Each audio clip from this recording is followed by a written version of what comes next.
Okay, let's pray. Father, we just thanks for this day.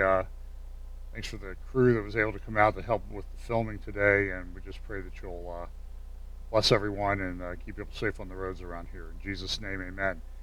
We don't have a crowd here today because we canceled church because we have a level 2 snow emergency in Ohio. Now, for those of you like in Florida and Hawaii that don't understand what that is, a level 2 snow emergency.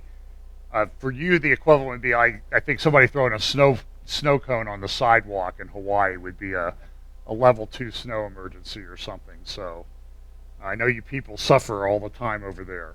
And I know you're going to say it snows up on Mauna Kea or Mauna Loa, and that's irrelevant. So, and maybe even Haleakala. So today's update. Now, I'm going to admit I saw this, somebody posted it in a Facebook group, Facebook comment, and I thought it was kind of cute. So today's update is titled, Days of They Don't Know a Lot. Days of They Don't Know a Lot.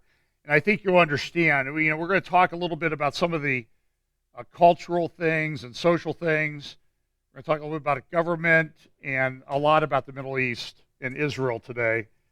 And we'll get through as much of this as we can. As usual, I have way more that I'm sure that will take up the time. In Romans chapter 1, verse 31, just to kind of set the stage, Paul, writing to the church at Rome, says this.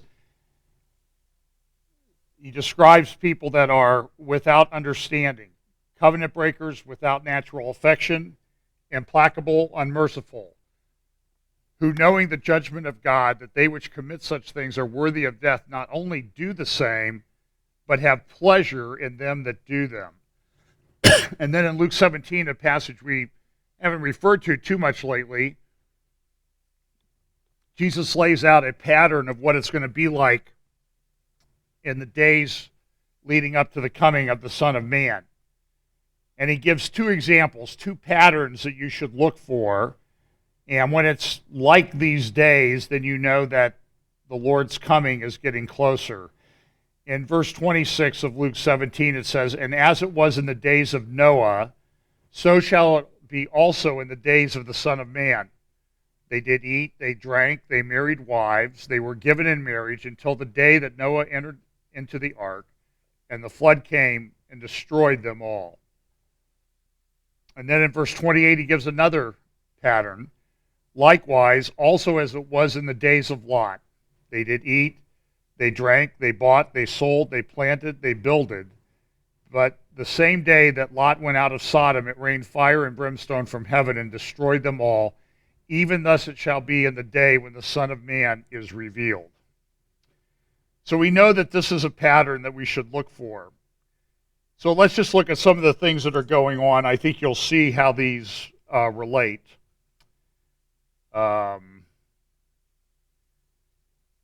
This was, there's no sound to this. This was somebody who was on I-95 in Baltimore yesterday. It was icy. There was backed up traffic, and here comes a tanker. He happened to catch it on video. So I don't know if I-95 is going to be open for a while, because when we had that happen in Columbus, if you remember, out in the west side, a tanker that crashed under a bridge and caught on fire, it melted or caused the girders to become insufficiently strong to bear the traffic, so it was closed for a while. So terrible crash there. This is an interesting thing. The people on the left, the Democrats, are really, really upset with what's going on in North Carolina. And to understand people on the left, you have to understand that they engage in projection. So if they're saying that so-and-so is a bigot or a hater or something like that, it's because they're a hater or a bigot. That's a general rule of thumb that you can apply. And so here the Democrats are upset at the Republicans' power grab. And what are they upset? Well, they have a Republican governor and a Republican legislature. They voted in a Democratic governor, but he doesn't take office for a while. So the Republicans have passed legislation that restricts certain of the governor's powers. And this is what the Democrats do all the time. and nobody ever says anything, but now they're very upset about it. The other thing that's kind of going on, I'll try to find the other slide that goes with this, is this thing about the Electoral College and are the Russians hacking, did the Russians hack the election? The Republicans have been pretty adamant that there were attempts to hack their servers at the Republican National Committee, but they were unsuccessful because of the security measures employed. Hillary Clinton, who had a server in somebody's bathroom in an apartment in Colorado, I believe, her server was unsecured. The Democratic National Committee server was unsecured, and a lot of emails were lost or were leaked to the press and to the public. So here's my take on it. It's the Democrats' own fault. And you should live your life these days that anything you do online could be revealed. I mean, we see this happen all the time. And I know people are upset about privacy and everything, but remember, God knows, what we're concerned about people finding out about our lives, God knows about anyway. So we should live our lives for the Lord and like we're acting for Him. And so you need to be careful online because these things will be revealed. The interesting thing in all this hacking allegations is that no one is saying that any of the emails that were leaked are untrue in any way. I have a video clip of somebody that I wanted to play. Let me see if I can find it here. Here's a very esteemed gentleman of the left who has some comments about the Electoral College and what should be done. Listen, we are hours away now from the Electoral College coming together on Monday. This needs protest. This needs people's voices. You can go to Vigils for America, I think it's .org, and they have the list of all the state protests at the state capitals this weekend and on Monday. People need to have their voice heard. Don't say to yourself, well, what's the use? Nothing's going to happen. You don't know that. You don't know that. That's why we have to keep fighting. We have to fight all the way to Inauguration Day and then be ready for them to start the day after the inauguration, passing law after law after law. And you think protesting on inauguration? So, look, here's what I think will happen. Nothing's going to happen. There might be one or two Republican electors that flip. There might be some Democrats that flip and vote for somebody. Let's say that enough electors switch. Let's say Trump has 306, so they have to have 37 or 38 flip for him not to win. 37. And it's possible that could happen. Statistically, it's highly improbable. Could it happen? Yeah, it's possible. But all the surveys that people have done, pretty credible polling of the electors, shows just one guy who appears to have some very severe credibility problems in his own life is said he won't vote for Trump. There have been a number of electors on the Democratic side who said they may vote for somebody like John Kasich. So what happens if nobody gets 270, it will go to the House of Representatives. The state delegations have a majority controlled by the Republicans. Each state gets one vote. So if it goes to the House of Representatives, Donald Trump will be the president. And the only people that they could vote for are the top 3 Electoral College vote getters. So if Trump had 260 and Hillary had 260 and Kasich was able to, for whatever reason why somebody would do this, somebody voted for him, maybe 8 people voted for him or 18 people voted for him, it doesn't make any difference. If the Congress, the House, can only consider those 3 people. And as I said, I don't think anything is going to happen on this. When I make criticisms of Bethel Church in Reading, I get a lot of, it's one of the few times I get really hate email. But I have major problems with what goes on at Bethel. I know Pastor Steve has major problems with what goes on at Bethel. It's very influential, and much of what goes on there is not biblical in the least. Chris Van Lauten is an associate pastor there on staff, and I have videos of him saying just some I would hope that his remarks when he says things at women's conferences and other places that he speaks are unprepared, that they're extemporaneous. If he's preparing those remarks and saying them, then I have even more problems with what's going on at Bethel. But he has a blog post that he put up this week, Rich Jesus, Poor Jesus. It's titled Batman and the Pope. And what happened was he was invited to go meet with the Pope, and apparently they lost his luggage, and so he ended up, the only thing he had was blue jeans and a Batman t-shirt that he wore to fly to Rome. And he was wondering, how is the Pope? And he says in here, I imagine myself in my old ragged Batman shirt and tattered jeans in the midst of pastors dressed in three-piece suits and Pope Francis in his royal robes. Now, why does that not bother him? Why do the riches of Rome, a false church, not bother him? I don't understand that, but he followed it up with a Facebook post directing people to this blog post that says this: Jesus became poor for a reason. His celestial mission was to make us wealthy. He didn't become poor so he could demonstrate the power of poverty. Quite the contrary. Actually, he became poor to demonstrate the process to prosperity. This has nothing biblical to back it up. This is classic word faith, heretical teaching. Don't pay attention to this guy. Ignore him. Flee from him. These are wolves, and they will damage your faith.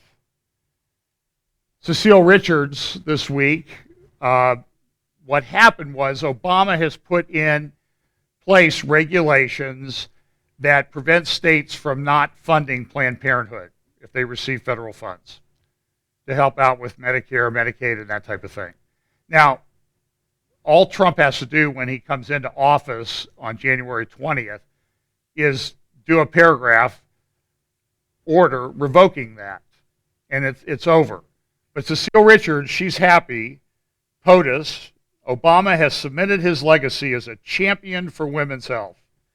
Now we continue to fight for our patients' access to care.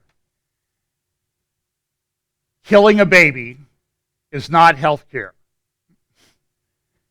The fact that it is considered that by people on the left shows how twisted a world that we live in.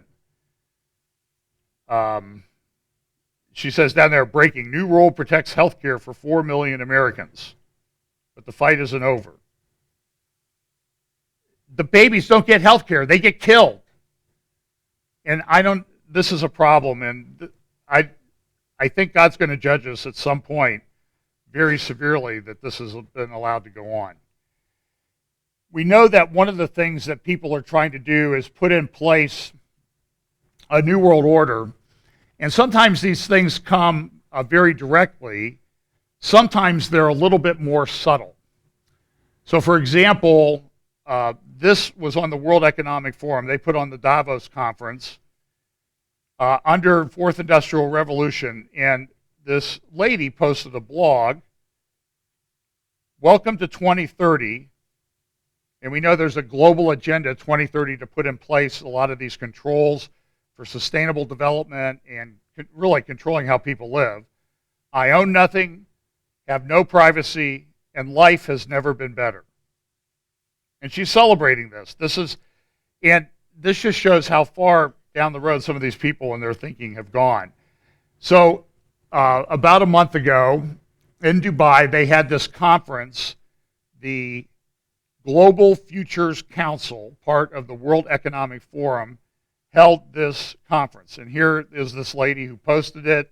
I own nothing, have no privacy, and life has never been better. Now, sometimes what they are talking about and putting in place this sort of globalist, one world agenda and control is a little bit subtle. But listen to what they interviewed one of the people behind organizing this conference, and listen to what he says. And just how do you do that? How do you share the thoughts and ideas discussed among council members here at this forum in this magnificent resort in Dubai with the rest of the world? Again, advanced technology. This is a unique hub. What you're seeing here is some of the experts being invited to speak live on Facebook. Oh, this is Facebook Live.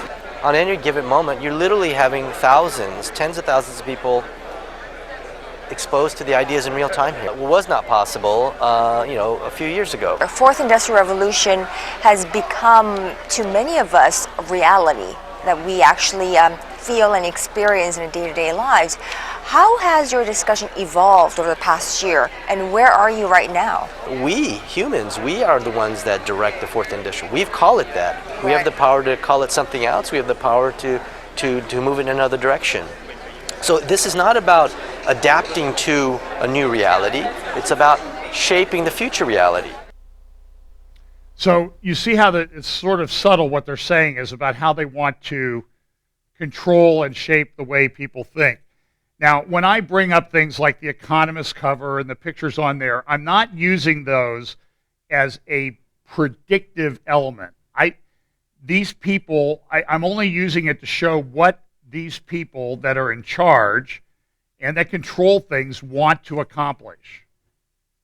We know that the only true prophecy comes from the Word of God. But what's interesting is when the people that are in charge, these globalists, start talking about things that we see in the prophetic scriptures, that's when we really need to pay attention to what's going on.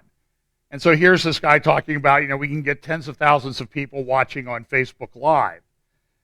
And it's the wave of the future. Now, I know some pastors. I think Jack Hibbs has started doing a Facebook Live thing he did one on Thursday morning this week. And that's a way to reach people. So the church might as well use these technologies while they're available. This was also tweeted out in connection with this conference, how gene editing is changing the world. And it shows how, we're just going to change people. We're going to edit their genes, we're going to edit their DNA, and we're going to make people live a long time. Somebody like Ray Kurzweil, I remember the cover from Time magazine, 2045, the year man becomes immortal. I think that was about 5 years ago now. They've moved the clock up a little bit closer. They think this immortality thing is going to happen sometime before 2045. And I think this 2030 agenda, the transhumanism, gene editing, all of this stuff is connected to that kind of overarching desire to create a perfect person. This is Tower of Babel stuff. What happens in Jewish prophecy is that a narrative is laid out that's prophetic, or a story is laid out, and it's prophetic. So, for example, what happened at the Tower of Babel will be recapitulated. It will reappear in the end times. And trying to make yourself as God and immortal, that's God's stuff. That's not what humans are allowed to do. But humans are going to try. They were trying it back at the time of the Tower of Babel. They're going to try again. And they're trying it now on a massive global scale. I mean, all of these leaders of the world and everything are going to these conferences and being indoctrinated in this. So it's something you need to pay attention to. Now, the main reason for the title today, They Don't Know a Lot, is this. And Matt Walsh has a great blog post on it. You ought to look it up because his thoughts track mine on this story in National Geographic. Now, look, I grew up with National Geographic. I love National Geographic. Great pictures of historical places and geography and all that stuff. I can remember in third grade that we had this thing called an opaque projector. Now I'm dating myself. A lot of people don't know what an opaque projector is. Essentially a big can, and it was able to project an image from a book. So I remember getting a razor blade and cutting the pictures out of National Geographic and putting them on white paper. I was doing PowerPoint in the 60s, okay? Unfortunately, I'm not that smart, because if I had been really smart, I would have turned it into a computer program, and I would be doing these updates from, Hawaii or someplace like that, from my veranda overlooking a golf course or something. So I love National Geographic, but it is, look, it has an evolutionist agenda, but it's really deteriorated. And so now the new magazine that'll be coming out soon is the Gender Revolution, special issue, Gender Revolution. And the picture of this person on the cover is a boy who lives as a girl. Meet Debbie. And then if you go to the Human Rights Campaign website, you can get some information on Debbie, the mother of this boy, who is now living as a girl. But there's an interesting fact in this article. And listen to what it says at the Human Rights Campaign website. Debbie's daughter, Avery, was 4 years old when she proclaimed her true gender identity to her mother. It was a boy.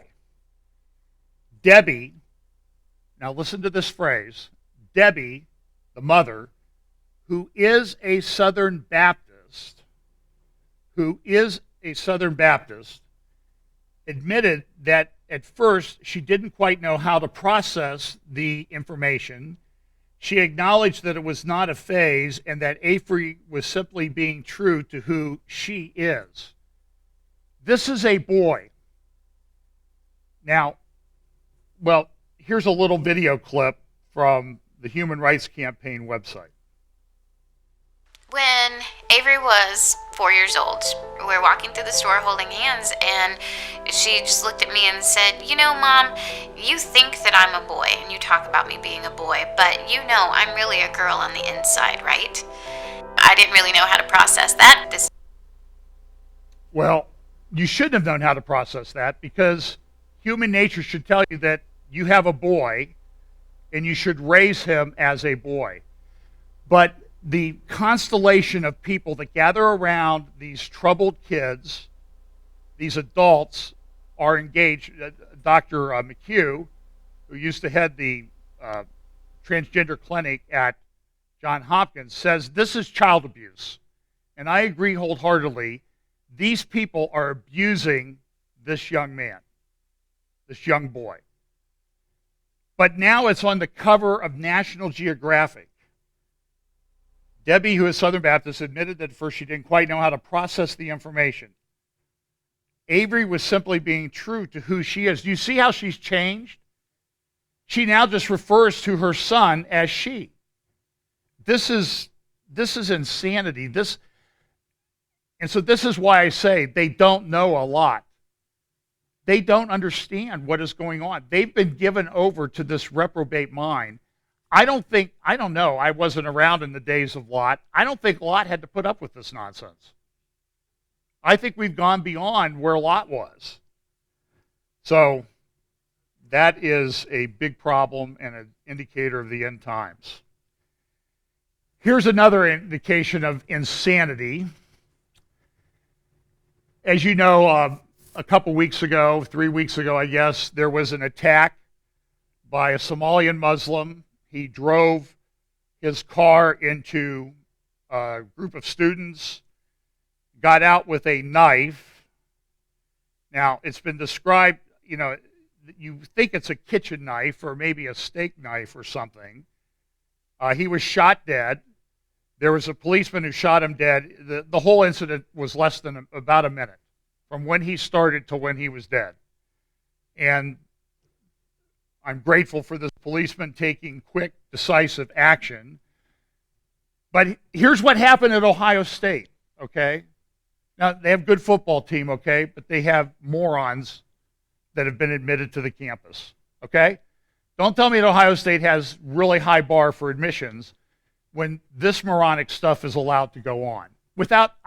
I haven't heard the administration respond to this. They won't, And here's what happened. This was in the Lantern on their Twitter feed yesterday. Abdul Razak Ali Artan, who I believe attends a mosque down there about a mile from the campus. It's in a Somalian community. That mosque, by the way, has been tied to 6 terror incidents. This year in Columbus, we have had 2 Somalian Muslim terror attacks. Now, my understanding is this is the knife that was used. It looks more like a machete or something to me. And it was a machete that was used at the attack at the restaurant out on the northeast side. This is insanity. And so what were they doing? They're adding him to the students groups list of people of color killed by police. So now he's a victim. A terrorist is a victim to these idiots. They've lost the ability to reason. It's embarrassing. They should be embarrassed, but they never are. But if you think the insanity is just with the students, it's not. Here's a press release the other day from Judicial Watch. And what Judicial Watch did was they made a Freedom of Information Act request on the Department of Homeland Security.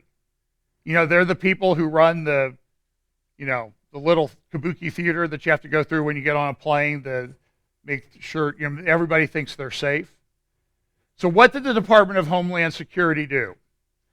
At 3 airports, Los Angeles, Minneapolis, and John Glenn Airport, formerly Port Columbus, airport I fly in and out of a lot of time, they did a community engagement tour where they took Muslims through areas of the airport that you or I could never get to because they're secure areas of the airport.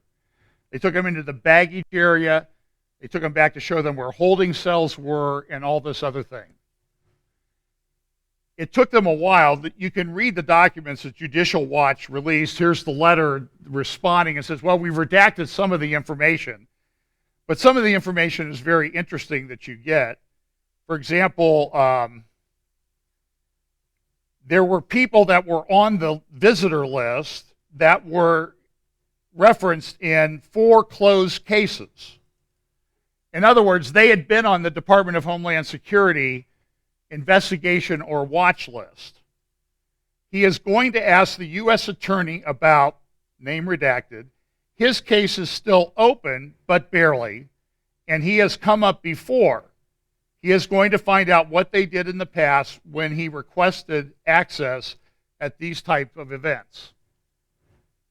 So he may have been given access before, even though he was investigated. This is insanity.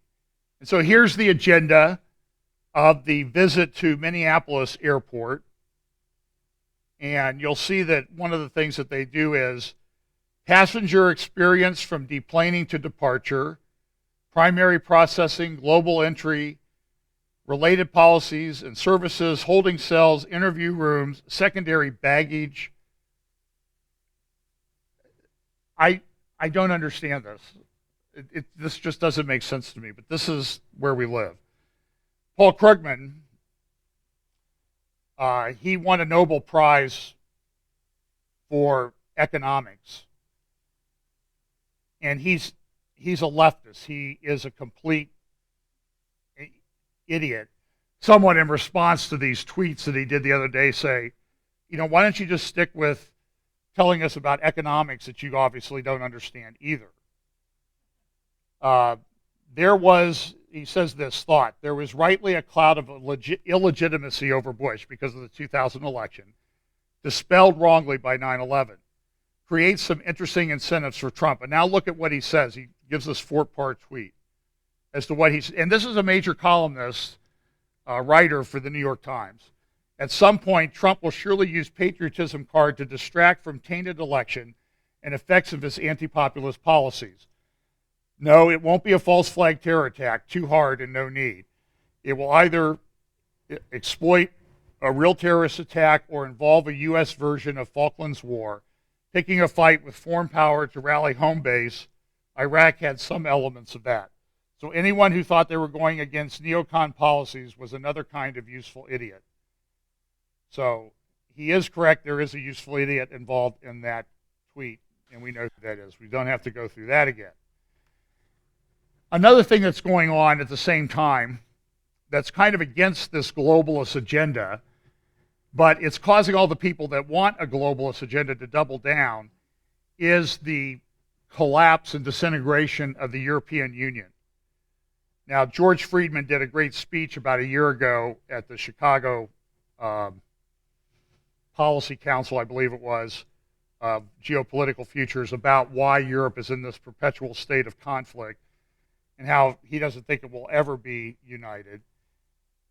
Here is the leader of the Prime Minister of Slovakia, who is also doubting about whether the EU continue. Look at this. The relatively moderate Slovaks are hardly immune from the right-wing nationalist and populist forces threatening to unravel the European Union.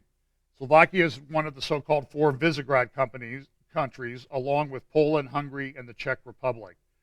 Slovaks are showing the same doubts about the future of Europe as the others and showing some of the same vulnerabilities to right-wing nationalism and Moscow's siren song. Over schnitzel, pilsner, and cherry compote, Mr. Herjak talked about how he was troubled by the migrant crisis and aid to richer countries in the Eurozone like Greece. Slovaks are trying to adjust to the risks of capitalism, but now the EU is trying to do something in between, he said.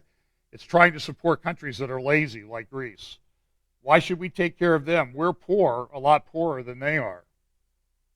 His colleague, Ivan Feik, said that with Europe so divided, it's complicated, everyone wants something different, everyone thinks how best to survive and looks only at what the EU can offer them. And it's a problem. As for the refugees, Mr. Feik said, Muslims are a big unknown to us, so people are more worried. As long as the refugees are Christian, it's no problem. Diversity in Europe can work over time with proper management and regulations, he said, but it can go wrong with too many different kinds of people. If we're not careful with all the divisions, we'll end up with nothing. Slovakia, like other Visegrad countries, rejected the demands of Brussels to take even a small quota of refugees, breaking the traditional consensus of solidarity among member states of the European Union. And the result of this immigration is just horrific. It's particularly in Germany. There's a map. I didn't have a chance to grab a screen grab of it. That you can find online that has immigrant-related sexual crime attacks in Germany over the past year, and it's like over six figures. It's over 100,000 all across Germany, and it's a huge problem. And Germany is disintegrating because of it. And frankly, and they're talking about continuing to bring them in at the same level that they did last year when it became such a huge problem. And they're upset with Greece and other countries that won't take them. They're fighting with Turkey over it. Turkey's effectively out of the EU, even though they've never really been formally made a member. And Europe is just falling apart. But the globalists are ratcheting down. You know, we're gonna get this back together. I don't know what'll happen. We'll just have to watch. But it's interesting that everything is in such turmoil, and it's really come apart just in the last year and a half. Really, just in the last year. It's incredible to watch. Well, let's look at the Middle East. And that's Venezuela. So we have about every continent now. Venezuela is in complete collapse. People are trying to leave. They have boat people coming from Venezuela. They're trying to get out because they've banned a lot of the forms of cash. People can't get food. Here are people lining up to exchange the cash that they can't use anymore in the store for smaller denominations. But then what happens is the banks and ATMs are always out of money. So people can't get money. They can't get money. They can't get food. They can't get food. They start getting a little bit angry and panic, and Venezuela is in total meltdown. So here's the Middle East, the fall of Aleppo. This is a picture taken from a drone the other day that flew over Aleppo. And we can see that Aleppo is effectively destroyed. Now, there's a lot of question about who's at fault in Aleppo. And here's my take. Everybody. There is a narrative going around that Assad and Putin are these great protectors of humanity. That is a false narrative. There were rebels in a whole bunch of groups, 50 or more, that opposed Assad, that started riots back in 2011, and people thought it would be good to get rid of Assad. Now, we can argue about whether it would be good to get rid of Assad or not. Assad, to me, was sort of someone who could be managed and controlled, but he was a bad guy. This narrative that Assad is this great person is just a pack of lies.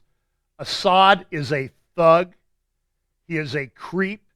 He and his father have used chemical weapons on their own people, and people in Syria hated Assad. Now, some loved him. He was very good about keeping his Alawite sect and some others.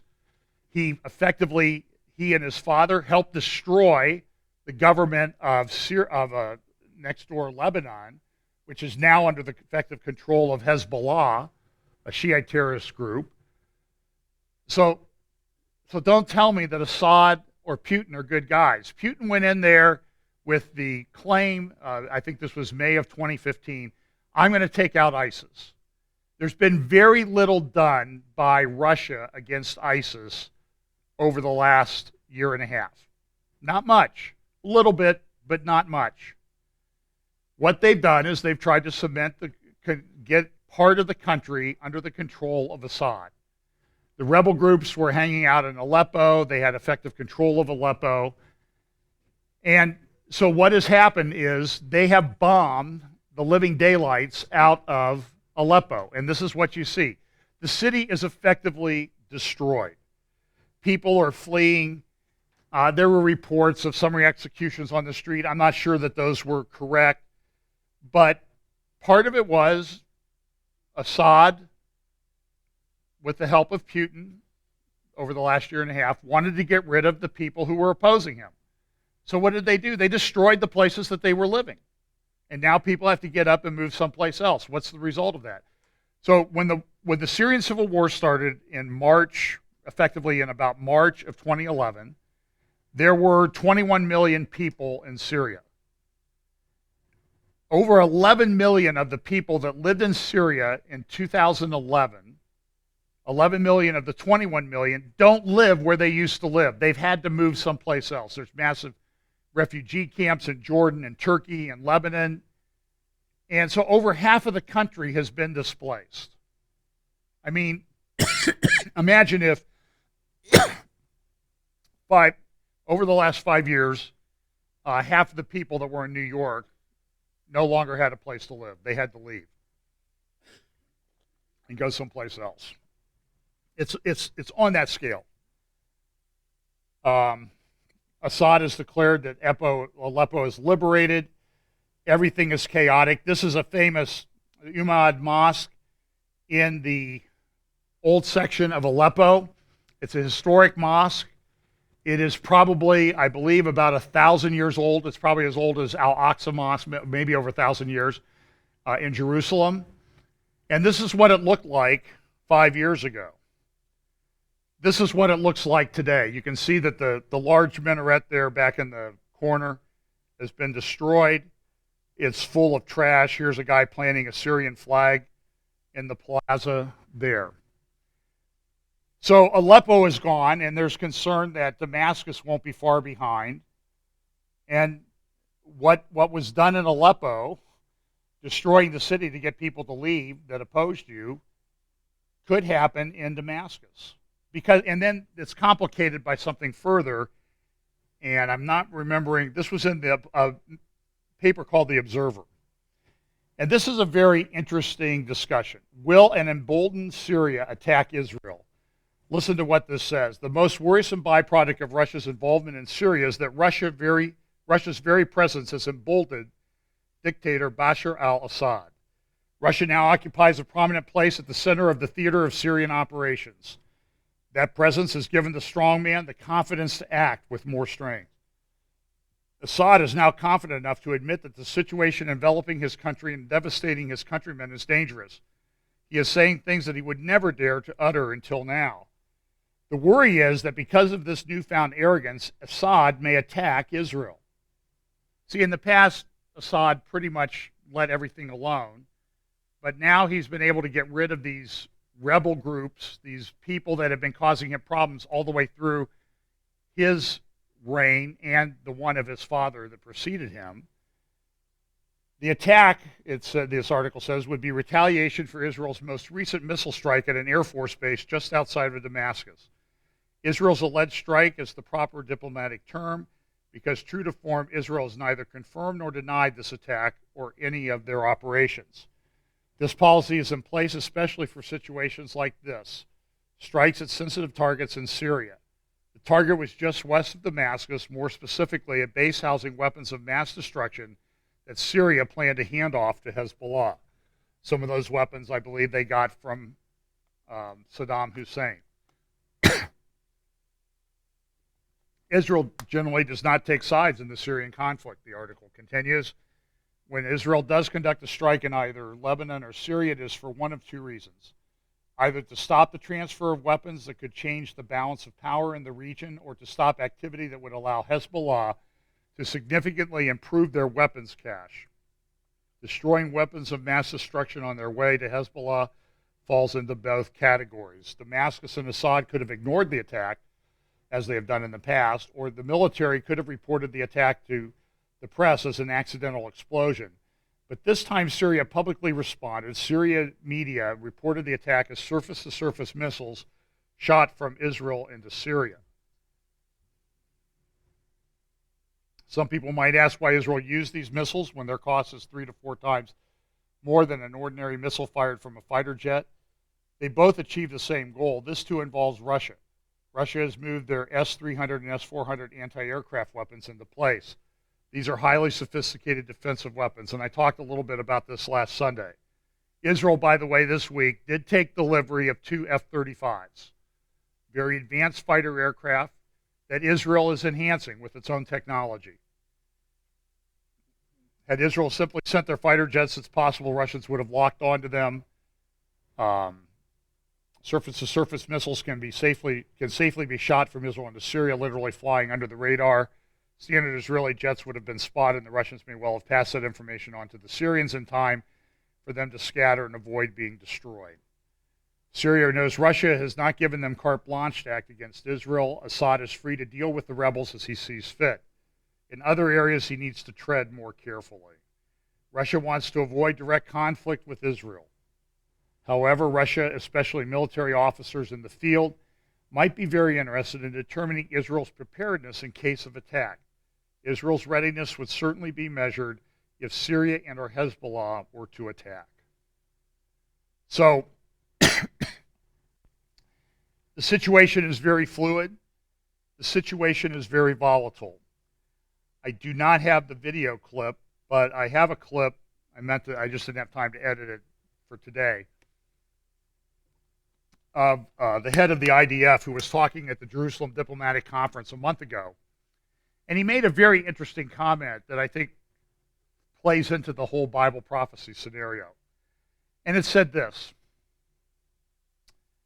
or he said this: Israel, with everything going on around us and the Arab Spring and all the countries falling apart and people on our borders, Israel is in the eye of the storm, but it's not in the storm. Israel remains very peaceful. It does seem to have control, but it has major problems on excuse me all of its borders. It is Hezbollah has well over 100,000 missiles. The Russian sophisticated radar, which I think Israel can overcome, but Russia's always trying to figure out how Israel might be overcoming it. So it's sort of a game, and we know that eventually Israel, this coalition of nations, is going to attack Israel. It appears, though, that Syria, Damascus, is gone before that happens. I think that's a fairly good timeline of prophetic events.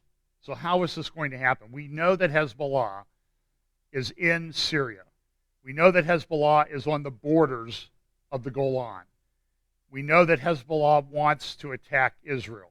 They want to annihilate Israel. They want to get rid of Israel. We know that they were getting exchange at this military base in Damascus. And we also know that Israel is not of a mind to tolerate this anymore. So the whole thing is very volatile. The prophetic scenarios that we've talked about a lot could come about very quickly. Here's another sort of outgrowth of what's going on in Syria is the rise of Iran as a hegemonic power in the Middle East. This week, Theresa May, the new Prime Minister of Great Britain, went to a conference in Dubai, and she got the Iranians really upset because she called them a regional threat. Here's what she said. I want to assure you that I am clear-eyed about the threat that Iran poses to the Gulf and the wider Middle East. The UK is fully committed to our strategic partnership with the Gulf and working with you to counter that threat. We secured a deal which has neutralised the possibility of Iran acquiring nuclear weapons for over a decade. It has already seen Iran remove 13,000 centrifuges, together with associated infrastructure, and eliminate its stock of 20% enriched uranium.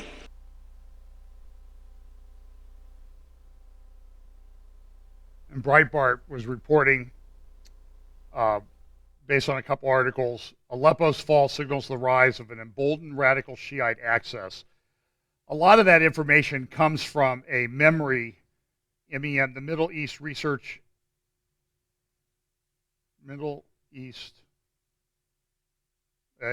stands for Middle East Research Institute. And they usually have a lot of good videos. It's a website that you should peruse if you're interested in this. And they had a big two-part series here titled The Regional Vision of Iran's Islamic Regime and Its Military Political Implementation. Now, again, when secular people are talking about things that are laid out in the Bible, I get very interested.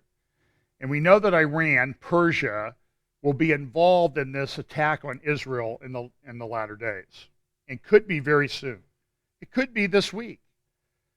Listen to what the introductory part of this article says.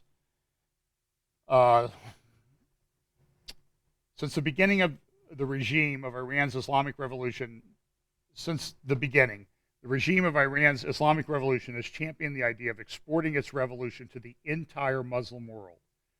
This doctrine is rooted in the thinking of the revolution's founder, Ayatollah Ruhollah Khomeini, particularly in his book, The Islamic Government. In the book, he presented his perception negating the existence of peoples and states in Islam and aspiring to actualize Islamic unity. Khomeini defined himself as a Muslim, not as an Iranian or a Shiite, and the revolution as Islamic, not Iranian or Shiite. In his view, nationalism is an imperialistic plot to weaken and divide the Islamic world, and Islamic unity is the way to restore Islam to its greatness.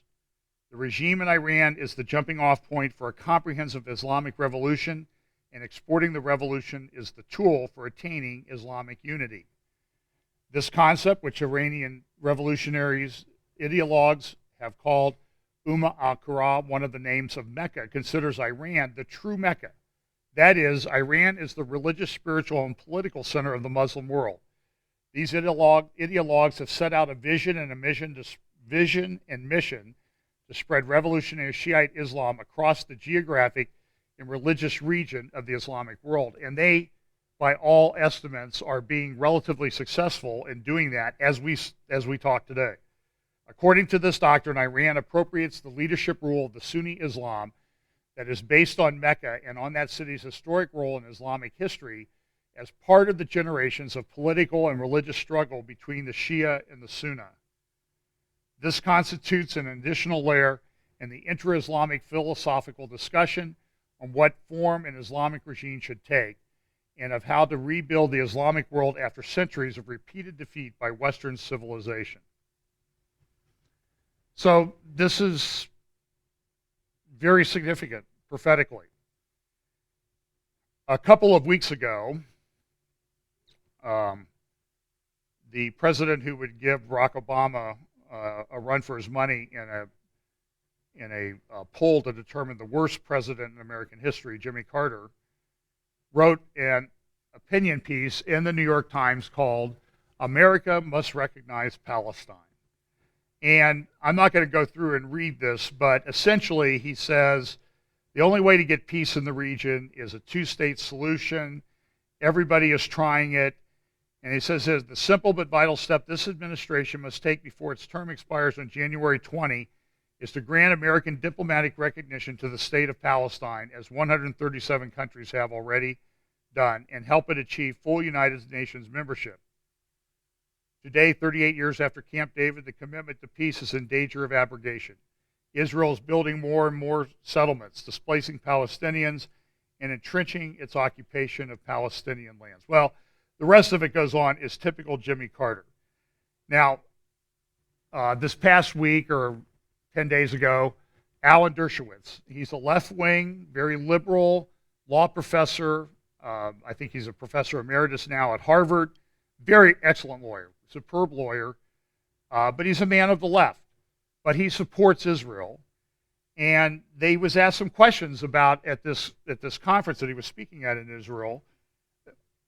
What do you think about the peace prospects? And here's what he said, and specifically in response to Jimmy Carter's column.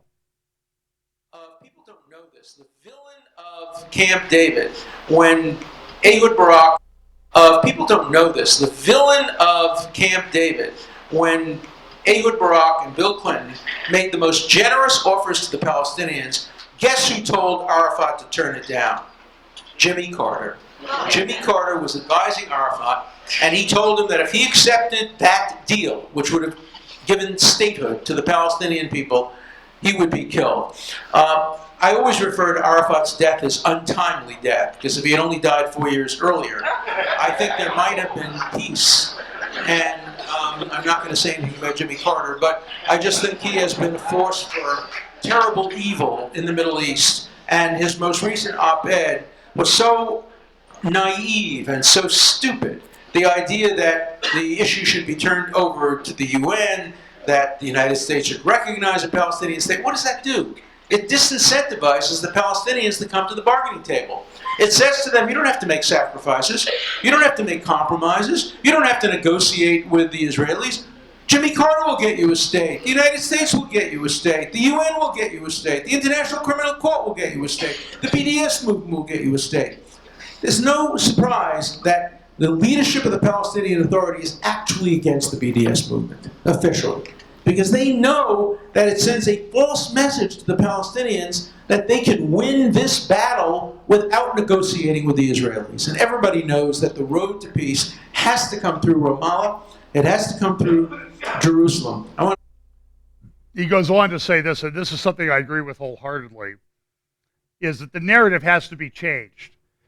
And he says, what should we do with these Jewish students and other students who come to Israel? Where should they go first? And everybody in the crowd says the Wailing Wall, the Kotel, that type of thing. And he says, yeah, okay, right after that, where should they go? He says they should go to Ramallah. Why? Because they won't see Israeli troops in Ramallah. They'll see people driving around and living in beautiful homes. They'll see shopping malls. They'll see people living in prosperity. The supposedly occupied West Bank that's under military occupation. This is a false narrative that's come about. And I salute Professor Dershowitz for speaking the truth. Now, the other thing he talked about, and I don't have time to play the clip of that, this is a picture taken December 25th, 2006 at Amona, as they tried to get rid of this outpost, this settlement that had been built. And it's currently in the news now. There's a bill in front of the Knesset to approve these settlements, and everybody's all upset about, if they approve these settlements, everything will melt down in the Middle East, and we'll have another war. And you can find Dershowitz's video online, and he has some comments near the end of his talk about that. In the Wall Street Journal the other day, it said, though, what's going on with this transition to a new president is Trump is proposing a big Mideast strategy shift. That was in the Wall Street Journal on December 13th. In the Capital Journal part, and they said, how do we interpret what Trump is saying about the Middle East? On their face, the columnist says these statements suggest an end to the effort to oust Syrian President Bashar al-Assad. For the effort to throw out Assad is nothing if not an effort to topple a regime. A partnership with Russia in the region for Russian President Vladimir Putin certainly has demonstrated he is willing to join in the effort to defeat the Islamic State. But the result of that may be something that Trump is not planning on, because he also wants to tear up the agreement with Iran.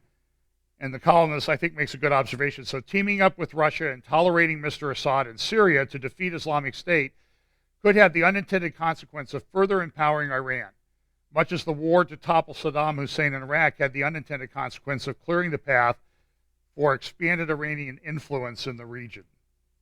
A very interesting observation. Caroline Glick picks up a little bit on this, a Trumpian Israeli initiative, in her column on Friday. She says this: when Trump promised to move the U.S. Embassy to Jerusalem, his words were greeted with cynicism. But then this week, his senior advisor, Kellyanne Conway, said Trump is serious about moving the embassy to Jerusalem.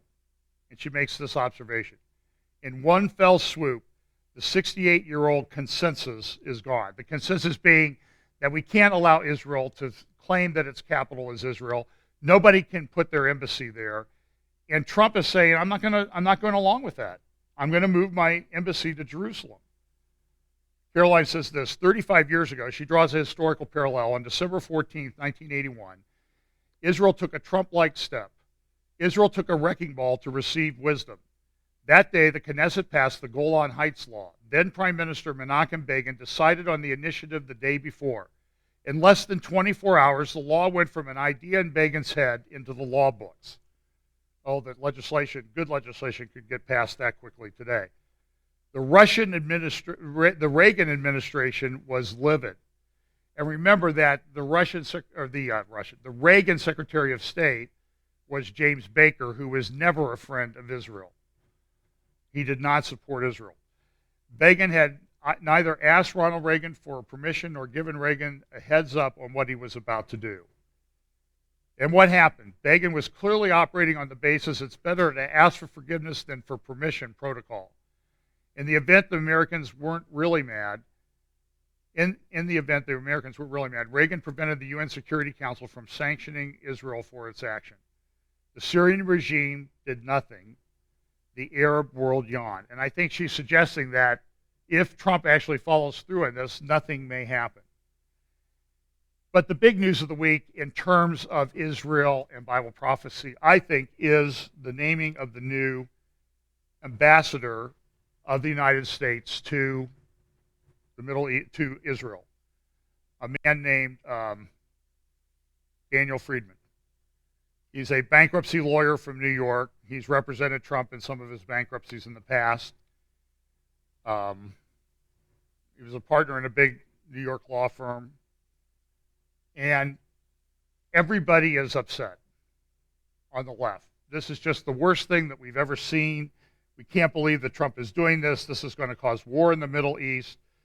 And he said in the past, David Friedman has said, Israel's the capital and the embassy should be in Jerusalem. And I intend, when I'm appointed, to get my office in a building in Jerusalem, the capital of Israel. J Street, which is a left-wing, supposedly pro-Jewish, it's really an anti-Jewish organization, is just really upset. And there's a reason why they're upset.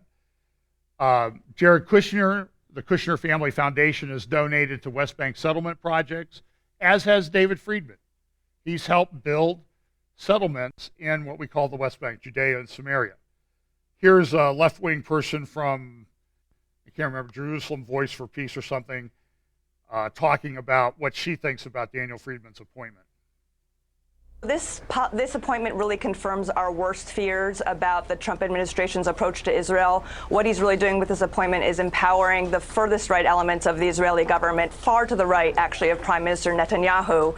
And these policies you mentioned are really about annexation. It's about Israel, contrary to international law, contrary to decades of U.S. policy, taking over the occupied territories and ending the hopes for freedom and equality for Palestinians and for peace-loving Israelis. This is really, like an attack on the aspirations of Palestinians for their freedom, and it could potentially be a powder keg in the region.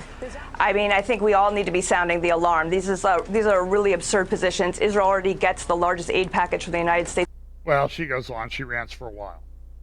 Here's what the New York Times editorial said. A dangerous choice for ambassador. He has no, and why? Here are the sins of David Friedman, according to the New York Times. He has no diplomatic experience, unlike nearly every American ambassador who has served in this most sensitive of posts. All of whom have been unsuccessful in achieving peace, by the way, but that's irrelevant to the editors of the New York Times. Has no diplomatic experience. Let's see. Holds extremist views that are radically at odds with American policy and with the views of most Americans. No, he holds, I think, good, solid, common sense views that are at odds with the radical views of the people who've been in charge of the American government, like Barack Obama and Martin Indyke and other ambassadors. He's doubted the need for a two-state solution. He has endorsed continued Israeli settlement of occupied territory, has gone so far as to endorse even the annexation of some of that land where Palestinians hope to build a state of their own. But look, this is what the proposals for a two-state solution say, that Israel's going to get. They're going to be land swaps. So this is just, he's accused President Obama of anti-Semitism, absurdly, and called supporters of J Street, a liberal American Jewish organization that has lobbied for a two-state solution in the Iran deal, far worse than capos, Jews who turned in their fellow Jews in the Nazi death camps. So Friedman was, Vox says, oh my goodness, this guy is just awful. There was an article, editorial in Haaretz last summer, Trump and the absurdity of America's Israel debate. I won't go into that. Friedman wrote this Israeli National News. Read Peter Beinart. He wrote the thing for the Haaretz. And you'll vote Donald Trump. And so he says this. Listen to what he says. I like this guy. First, Obama's anti-Semitism. Here's the context. Hamas puts on school plays in which 10-year-olds dressed as terrorists plunge fake knives into 10-year-olds dressed as Jews to the delight of the audience and Palestinian Authority leaders. They're supposed to be the moderate ones. Bestow praise upon all participating in the knife intifada. Asked to comment on the unspeakable tragedy of innocent Jewish civilians being murdered by knife-wielding Islamic radicals, Obama and Kerry do little more than condemn the proverbial cycle of violence. I'm sorry, but this is pure and outright murder, and any public figure who finds it difficult to condemn it as such without diluting the message with geopolitical drivel is engaged in blatant anti-Semitism. This guy is going to make heads explode in the Middle East. Second, the wisdom of free stuff for those who engage in advocating the overthrow of the state of Israel.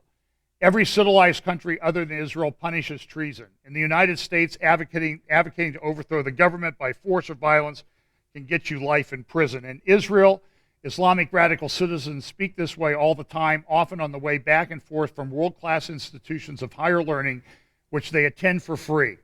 Is this a good idea? Is there no minimal allegiance required for Israeli citizenship? Sure seems like a fair question to me. Finally, are J Street supporters really as bad as capos? The answer is no.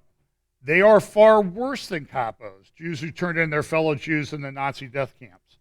And he says why? The capos face extraordinary cruelty, and who knows what any of us would have done under those circumstances to save a loved one. But J Street, they are just smug advocates of Israel's destruction, delivered from the comfort of their secure American sofas. It's hard to imagine anyone worse. And so the New York Times says, well, one of the reasons he's a dangerous choice is he would refuse to meet with J Street. And I'm sure I would like to be at that meeting that soon to be, I believe, Ambassador David Friedman would have with J Street. I would love to hear what goes on. As announced that he expects to have his office in Jerusalem, I already mentioned that. And the contested status of Jerusalem should be resolved by negotiation, not by American fiat. And they say the New York Times is upset about that. So, one more thing I want to cover here.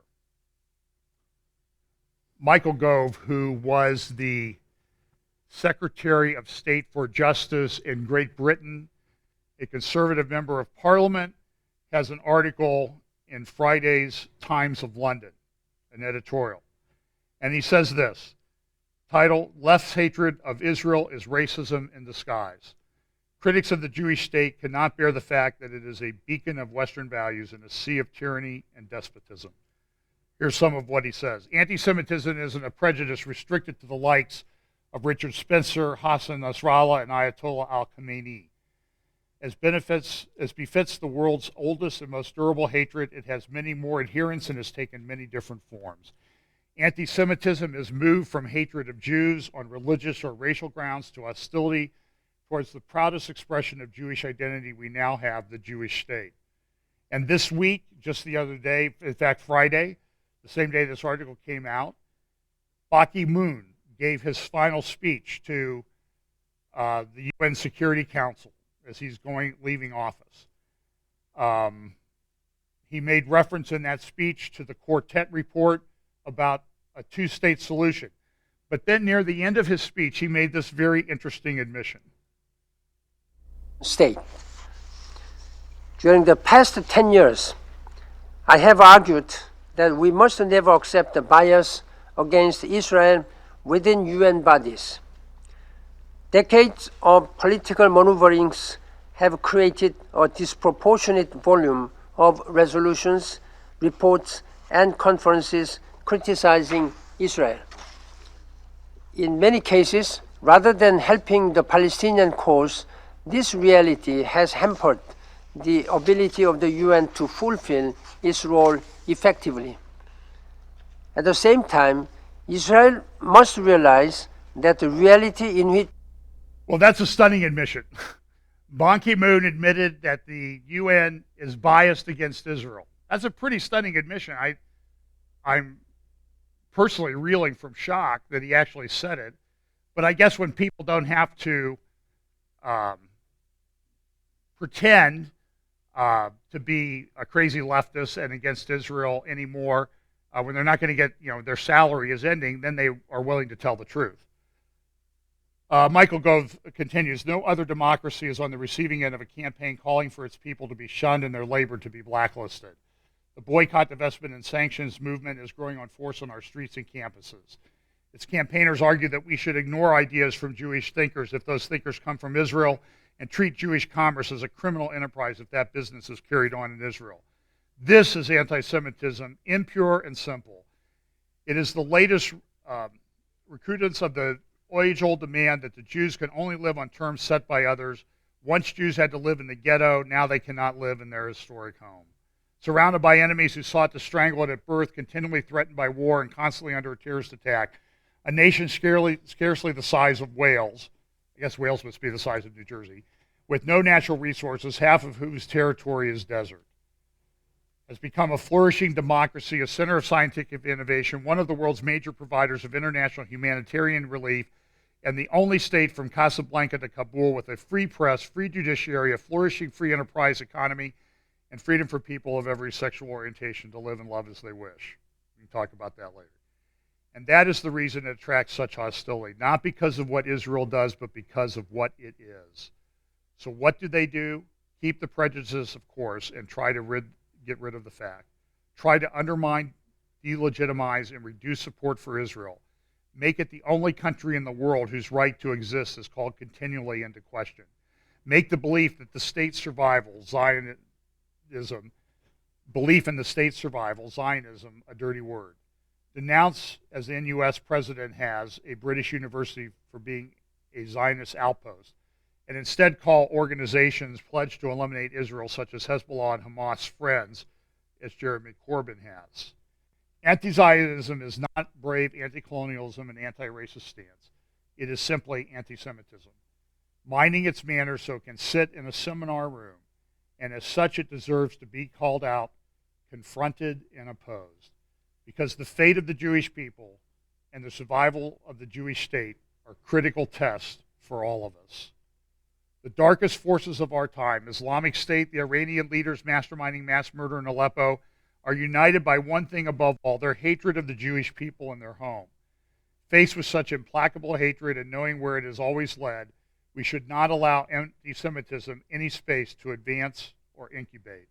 Instead, we should show that we're not going to be intimidated by those who want to treat Israel as a second-class state. We're not going to indulge the anti-Semitic impulse to apply the double standard.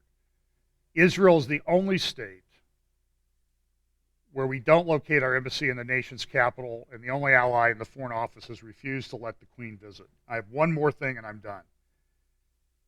Melanie Phillips has a great article. You can get it at melaniephillips.com. Going Wherever the Evidence Leads is the title of her blog.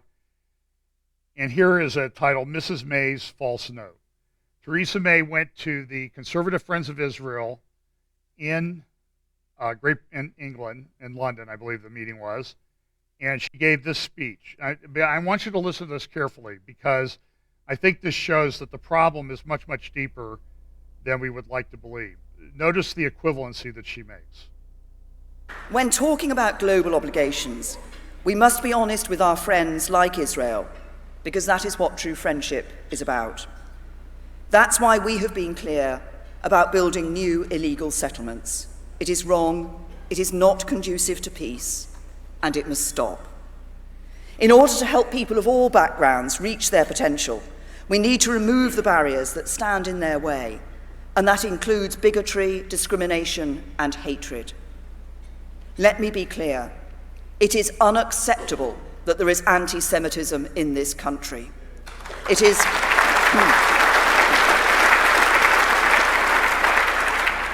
No matter what Labour say or sing, they cannot ignore what has been happening in their party. Anti-Semitism should have no place in politics and no place in this country. And I'm proud to lead a party that takes the firmest stand against it. And as a government, we're making a real difference. Indeed, when I was Home Secretary, we took what I believe was an important step, engaging a truer picture of the problem, requiring all police forces to record religious hate crimes separately by faith. And I made sure we kept extremism, including the sort that peddles anti-Semitic vitriol, out of our country. That's why I said no to so-called comedians like Diodone coming to Britain. It's why I stopped Pamela Geller, Robert Spencer, and Pastor Terry Jones coming too, since Islamophobia comes from the same wellspring of hatred. Okay, and that's just a stupid statement, okay? And so I do think there's a major problem. So while Britain sort of comes out as a friend of Israel, they don't understand the nature of the problem that they face. So when Pamela Geller and Robert Spencer, who blog about Islam, want to go to England to do a conference, she was the person who kept them out. And she's defending it yet today. And so there's a major problem there. As Melanie Phillips said, her thinking is profoundly flawed. Islamophobia does not come from the same wellspring of hatred as anti-Semitism. Anti-Semitism is a true prejudice because the hatred and demonization it promotes derive entirely from lies and a repudiation of rationality itself. Islamophobia is a false allegation of prejudice which is deployed to silence rational criticism based on actual facts about attitudes and practices within the Islamic world. And she's right. So, well, we'll cover some of this stuff next week, including some of the things from Foreign Affairs about pushing for a one world government. We don't have time to go into it today. The new Foreign Affairs is called Out of Order, the Future of the International System. And they want to push, in fact, Richard Haass, who's the president of the Council on Foreign Relations, former administration member in many different administrations, says the case World Order 2.0. It's an interesting article. I'll talk about that next week. So let's pray. You know, look, all this stuff is lining up, just as we've talked about week after week, and it's happening very quickly. It's happening more intensely by the week. Let's pray. Father, Thanks for this day, Lord. I pray that you'll use this to wake people up, that the time is short and people need to make a decision about their relationship with Jesus Christ, because there will come a time when the time for decision is over. And I just pray that anyone hearing this, Lord, will be provoked to consider their relationship with God and their need for a Savior, and the perfect Savior that we have in Jesus Christ. Bless us as we go this week. In Jesus' name, amen.